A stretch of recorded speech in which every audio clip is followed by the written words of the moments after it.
Blok Sistem Saraf Lanjutan untuk semester 7 Fakultas Kedokteran. Blok Sistem Saraf dalam kurikulum kedokteran biasanya merupakan bagian dari pembelajaran sistem tubuh yang fokus pada anatomi, fisiologi, patofisiologi, diagnosis, dan pengobatan gangguan pada sistem saraf manusia. Berikut adalah penjelasan rinci tentang blok ini. 1. Anatomi sistem saraf. Blok ini dimulai dengan memahami struktur dan organisasi sistem saraf. A. Organisasi sistem saraf. Sistem saraf pusat, Central Nervous System, CNS. Otak, lobus frontal, pengaturan perilaku, fungsi eksekutif, dan motorik. Lobus parietal, persepsi sensorik, seperti sentuhan dan posisi tubuh. Lobus temporal, pendengaran dan memori. Lobus oksipital, pemrosesan visual. Struktur lainnya: hipokampus, memori, amigdala, emosi, talamus, penghubung sensorik, hipotalamus, pengaturan hormonal. Sumsum tulang belakang terbagi menjadi segmen servikal, torakal, lumbal, sakral, dan koksigeal. Fungsi, penghantar impuls sensorik ke otak dan impuls motorik dari otak ke tubuh. Sistem saraf perifer, Peripheral Nervous System, PNS. Saraf kranial, 12 pasang. Contoh: saraf optikus untuk penglihatan, saraf facialis untuk gerakan wajah. Saraf spinal, saraf yang keluar dari sumsum tulang belakang, bertanggung jawab atas sensorik dan motorik tubuh.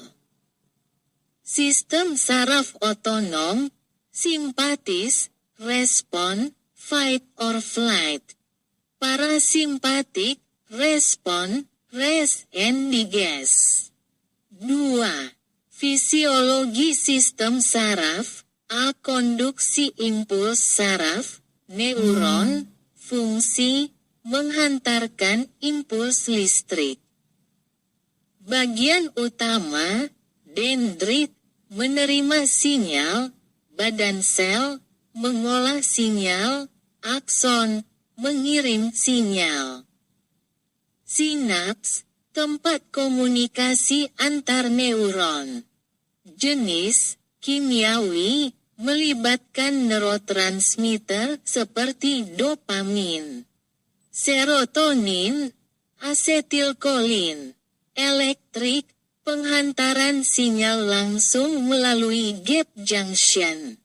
Potensial aksi, mekanisme yang memungkinkan impuls saraf dihantarkan melalui perubahan muatan ion, natrium dan kalium, pada membran neuron.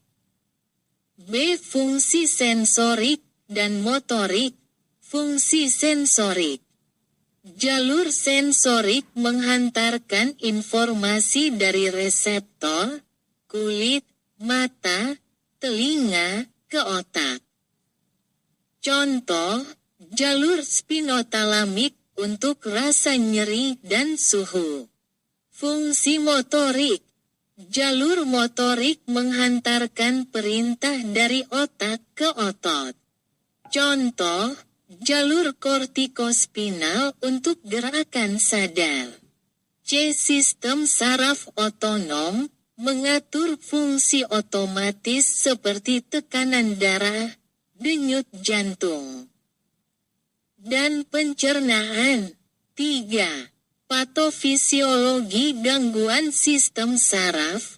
Dalam blog ini, mahasiswa mempelajari bagaimana gangguan pada struktur dan fungsi sistem saraf memunculkan gejala klinis.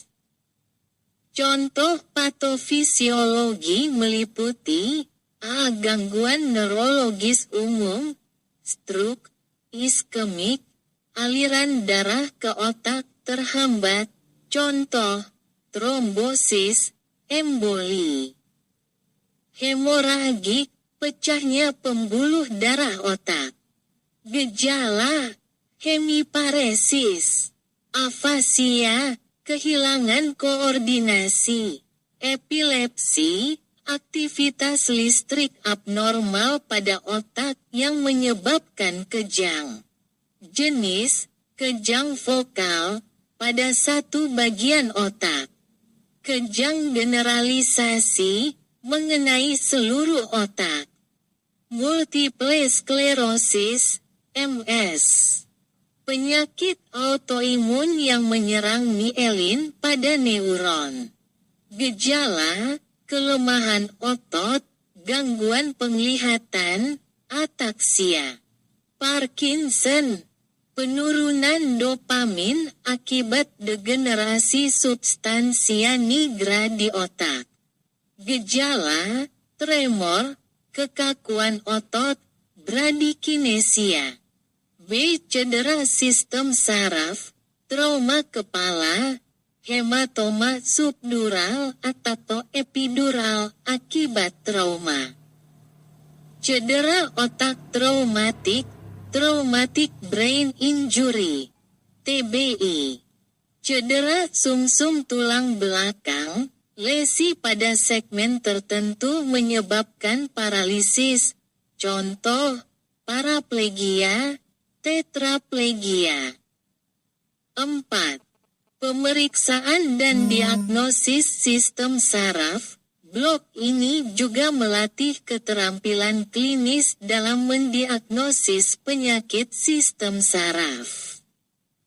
A. Pemeriksaan neurologis, pemeriksaan saraf kranial, contoh.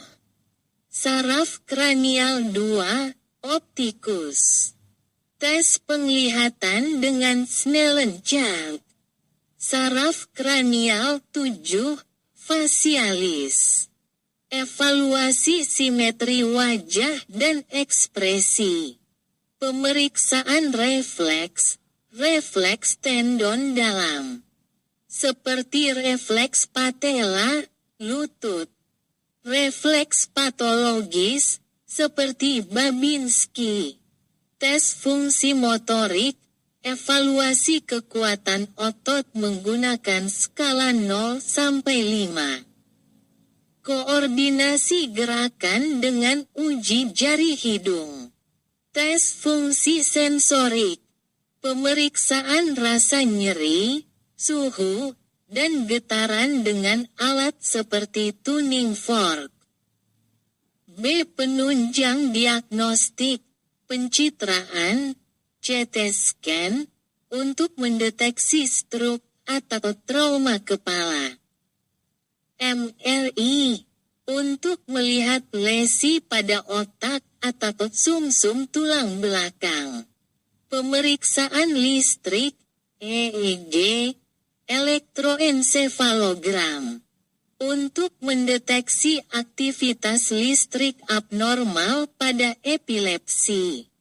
EMG, elektromiografi, untuk mengevaluasi fungsi otot dan saraf perifer. Fungsi lumbal, mengambil cairan cerebrospinal, CSF, untuk mendiagnosis infeksi, misalnya meningitis. 5. Manajemen penyakit sistem saraf. Mahasiswa belajar pendekatan terapi berdasarkan penyakit, A. Farmakologi, antiepilepsi, obat, fenitoin, asam valproat. Mekanisme, menstabilkan aktivitas listrik neuron. Anti-Parkinson, obat, levodopa. Dopamin agonis. Mekanisme, mengembalikan keseimbangan dopamin di otak. Terapi stroke, iskemik, trombolitik, seperti alteplase. Hemoragik, manajemen tekanan darah. B. Tindakan bedah. Dekompresi kraniotomi, untuk hematoma intrakranial. Pemasangan sun, pada pasien hidrosefalus. C. Rehabilitasi neurologis, fisioterapi untuk pemulihan gerakan. Terapi okupasi untuk kemandirian aktivitas sehari-hari.